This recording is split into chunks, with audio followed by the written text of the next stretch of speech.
And then, Gary, what happened to her? They, as you know, they kidnapped, assaulted, and murdered by Tren de Aragua animals. They murdered Jocelyn and left her dead under the bridge. There was a bridge that will never be the same to so many people after seeing what happened. As I've said many times, the Maduro regime emptied out their prisons, sent their worst and most violent monsters into the United States to steal American lives. And they came from mental institutions and insane asylums. They came from prisons and jails. The reason I say both, they sound similar. Actually, prisons a little bit more hostile, a little bit tougher. A mental institution isn't as tough as an insane asylum, but we got them both. They sent from their mental institutions. They sent from their jails, prisons. They were drug dealers.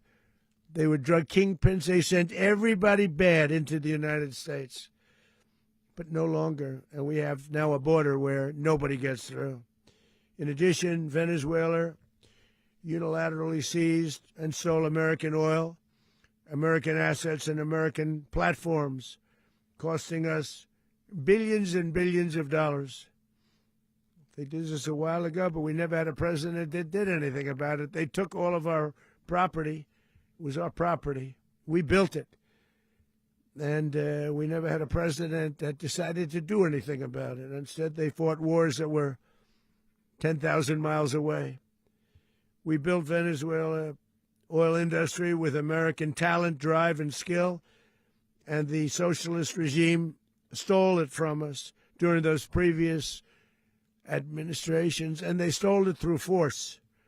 This constituted one of the largest thefts of American property in the history of our country. Considered the largest theft of property in the history of our country. Massive oil infrastructure was taken like we were babies, so we didn't do anything about it. I would have done something about it.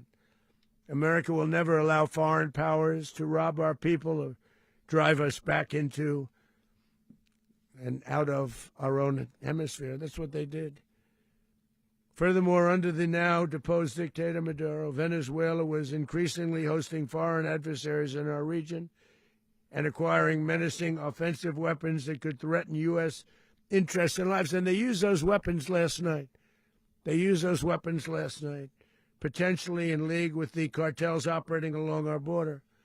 All of these actions were in gross violation of the core principles of American foreign policy, dating back more than 2 centuries, and not anymore. All the way back, it dated to the Monroe Doctrines.